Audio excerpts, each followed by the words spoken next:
membuka, kita buka di dalam Yakobus 5 ayat 16. Yakobus 5 ayat 16, berdoa melawan kemustahilan. Yakobus 5 ayat yang ke-16.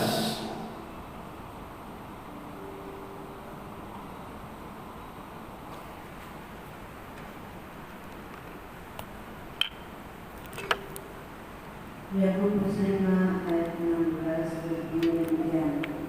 Karena itu hendaklah kamu saling mengaku bersama dan saling mendoakan supaya kamu sembuh.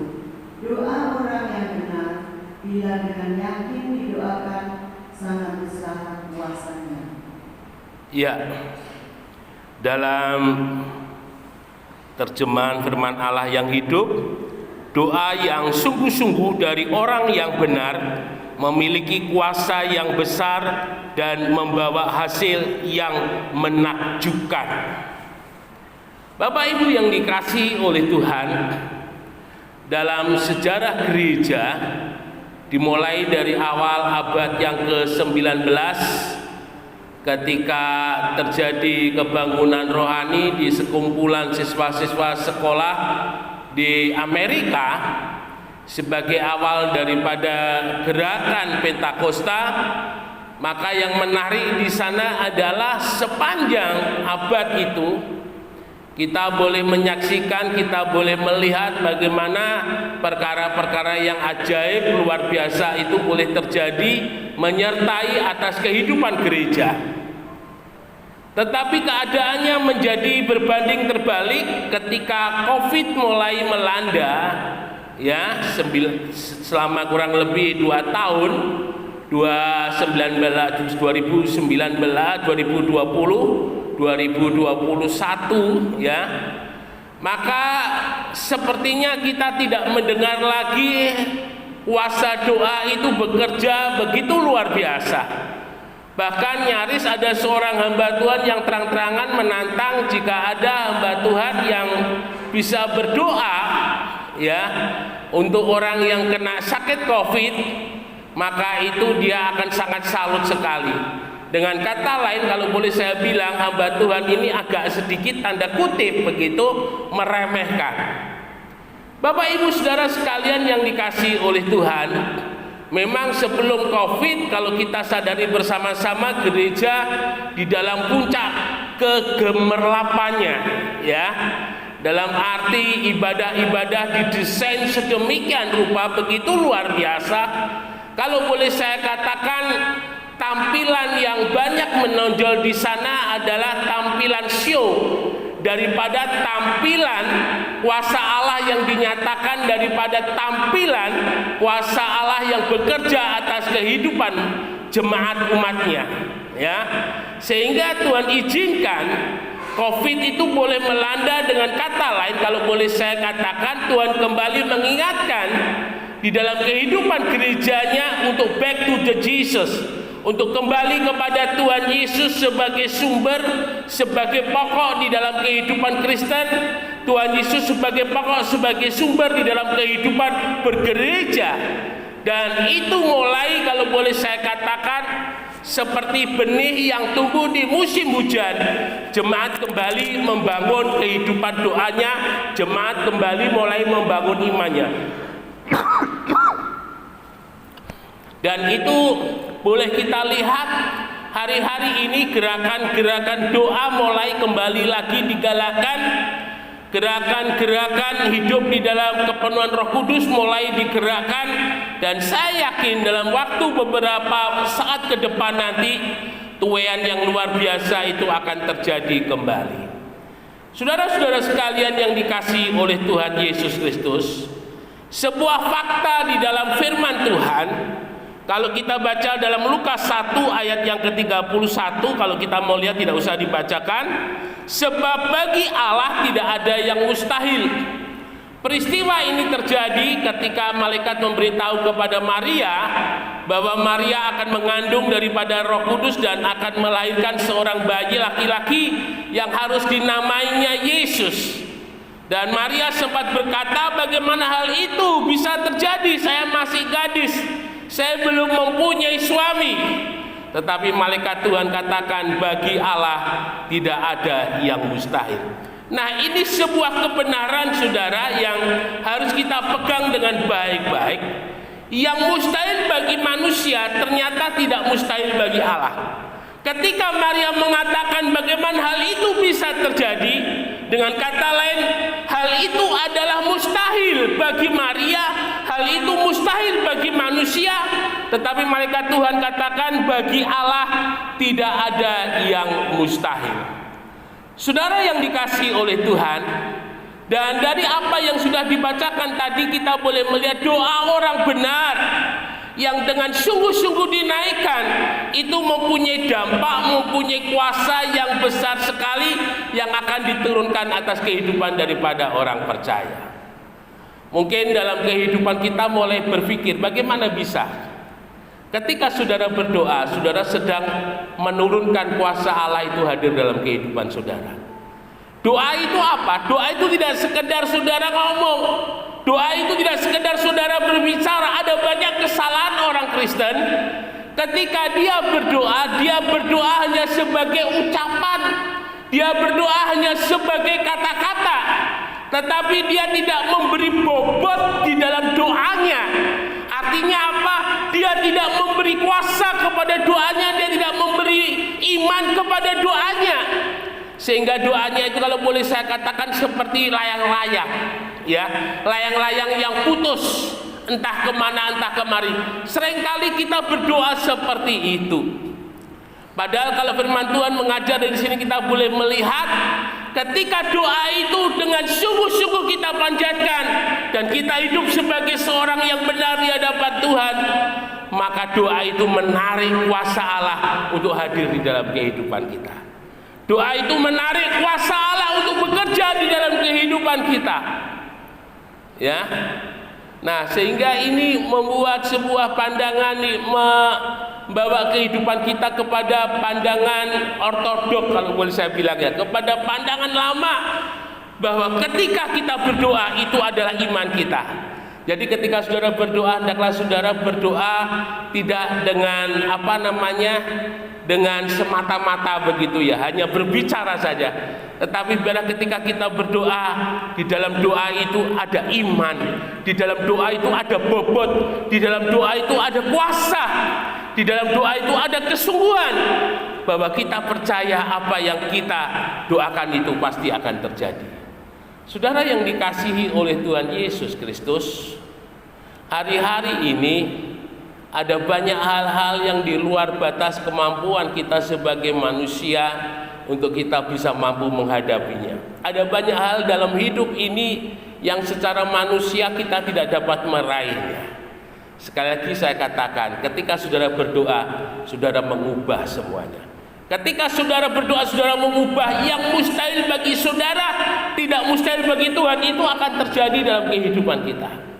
Seperti kesaksian beberapa waktu yang lagi viral ya, kesaksian salah satu seorang penumpang kapal, kalau tidak salah kapal penyeberangan dari Kupang ke Rote itu kalau tidak salah ya. Memang di bulan-bulan tertentu itu kalau dari Kupang ke Rote itu memang ombaknya luar biasa dahsyat dan luar biasa ya, sehingga ada bulan-bulan tertentu kalau tidak salah sekitar bulan-bulan Maret, April begitu itu agak tenang, itu mungkin bisa ke sana. Tapi seperti bulan-bulan sekarang itu ombaknya luar biasa. Secara manusiawi dia tidak mungkin selamat, tetapi karena dia berdoa Tuhan boleh menyatakan keselamatan itu.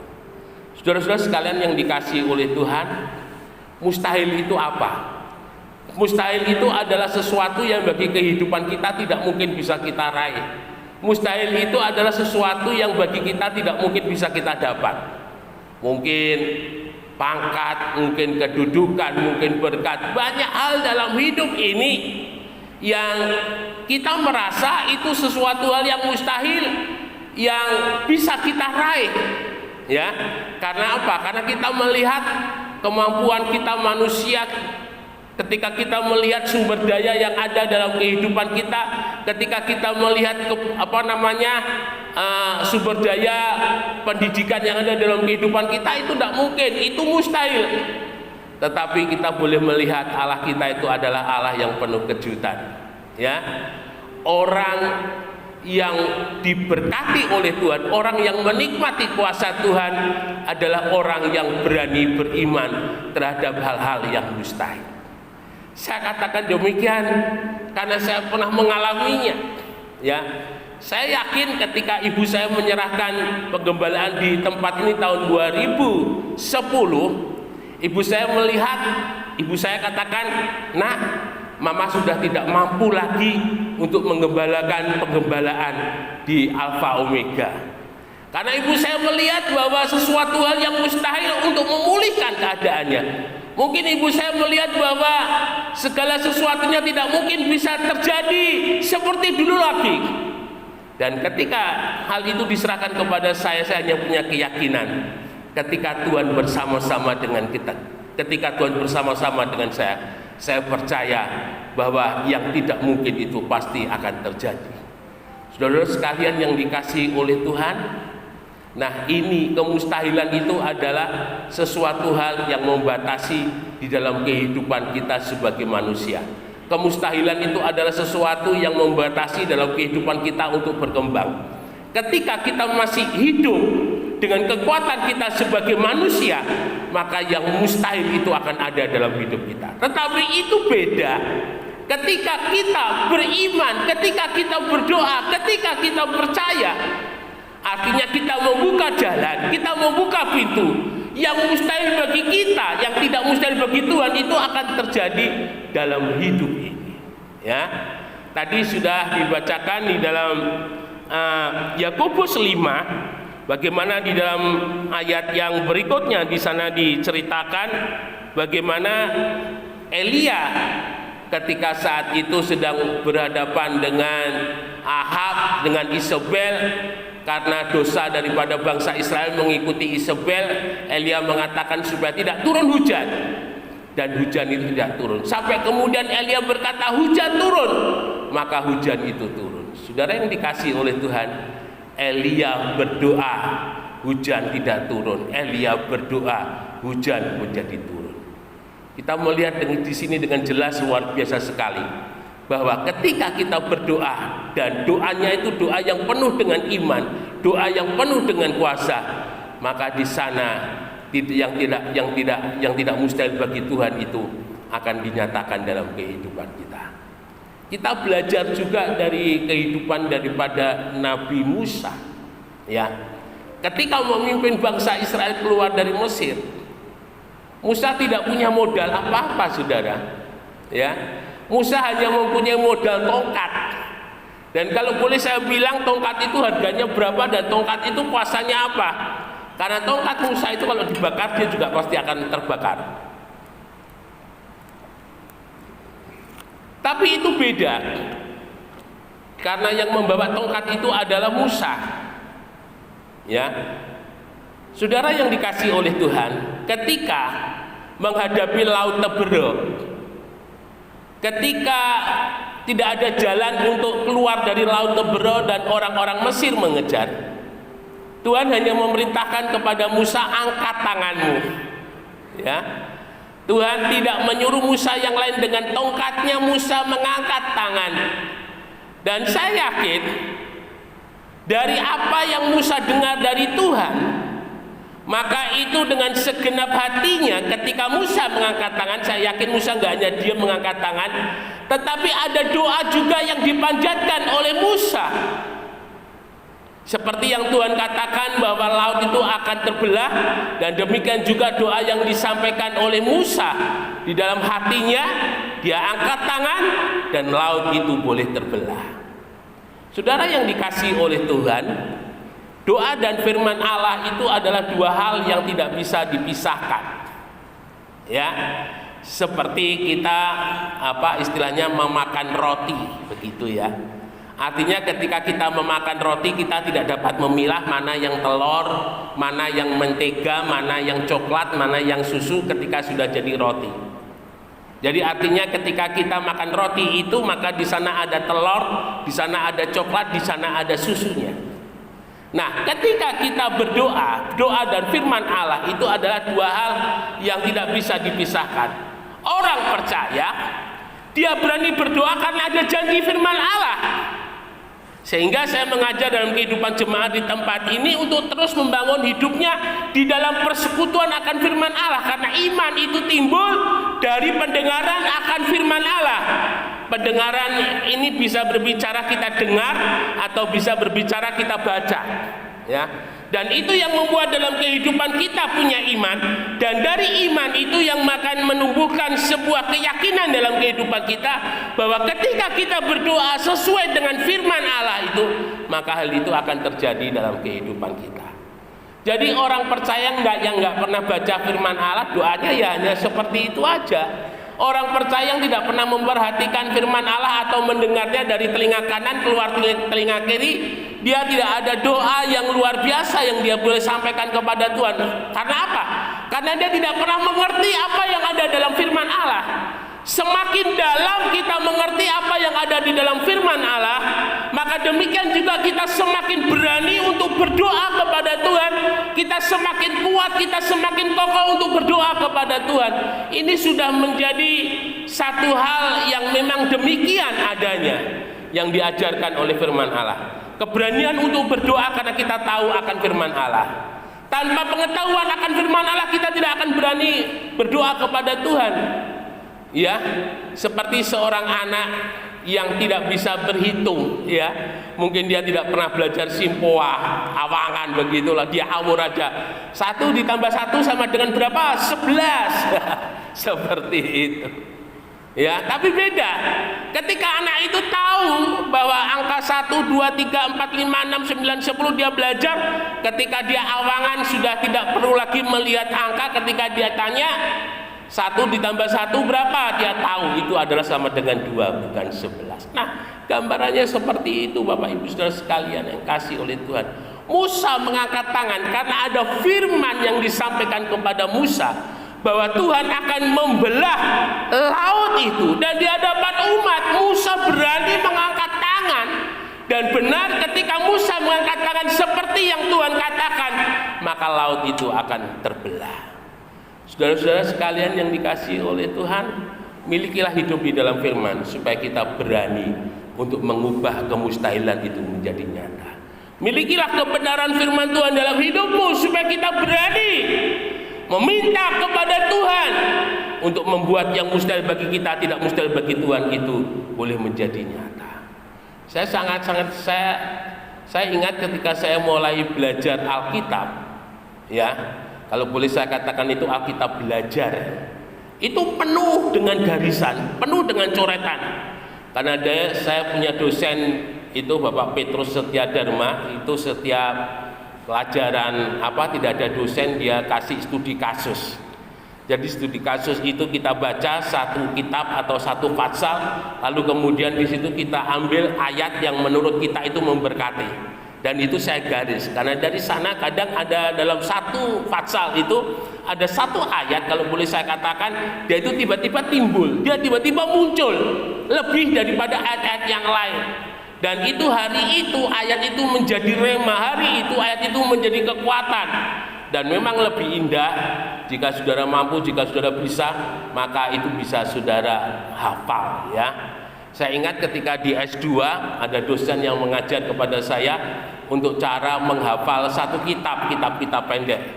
Yang lalu saya pernah belajar, saya pernah mencoba beberapa kitab pendek di Perjanjian Baru, itu satu kitab itu saya bisa hafal, ya.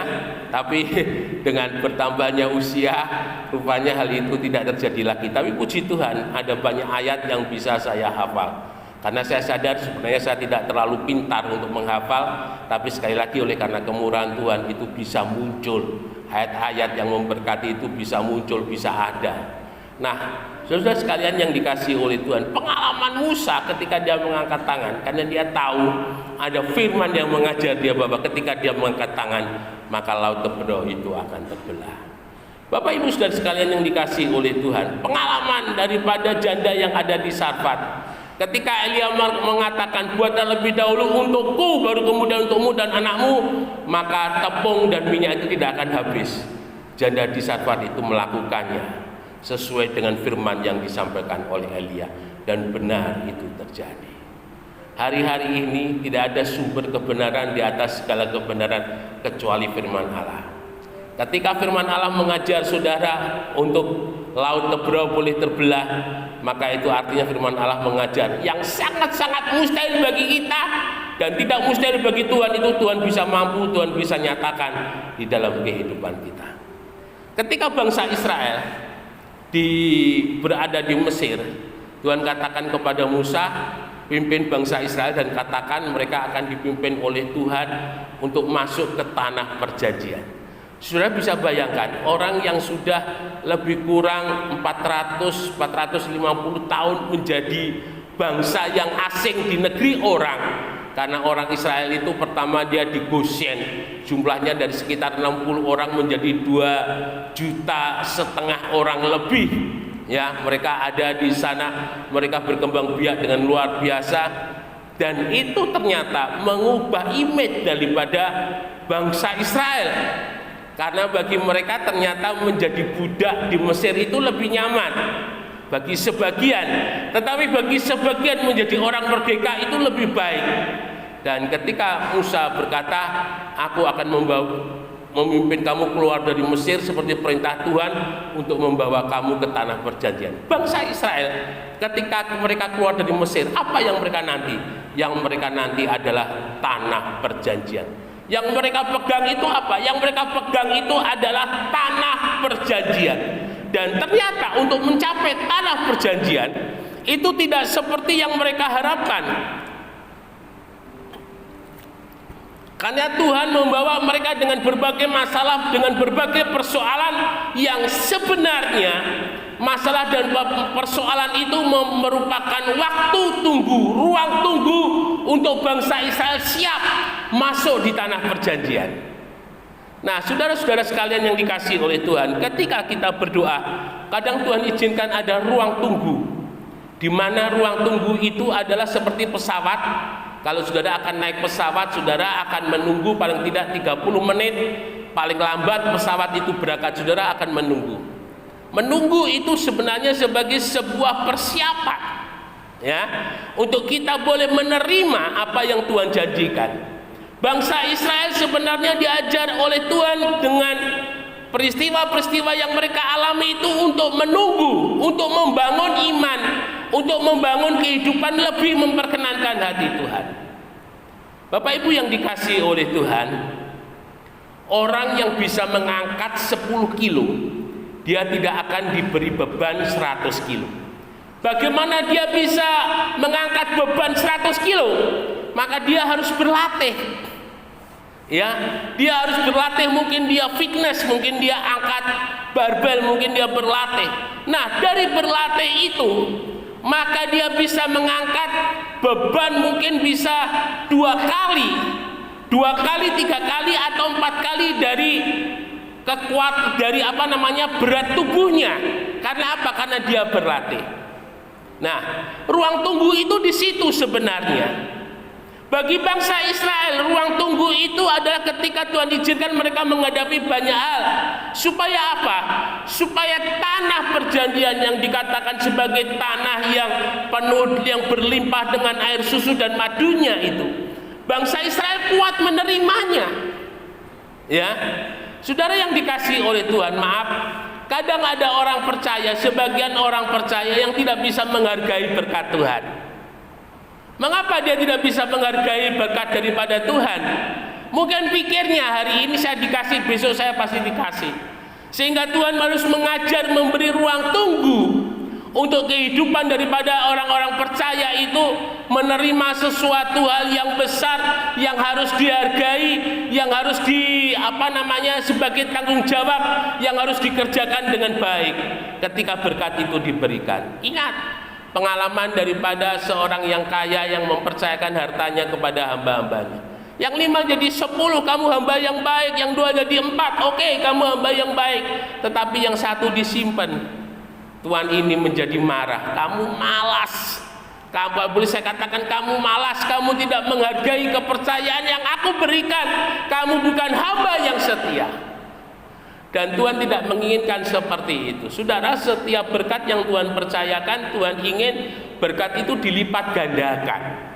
Ya, seperti saya sebagai seorang hamba Tuhan, ketika Tuhan panggil saya sebagai seorang hamba Tuhan, Tuhan tidak mau pelayanan saya hanya itu saja. Tuhan mau pelayanan saya berkembang.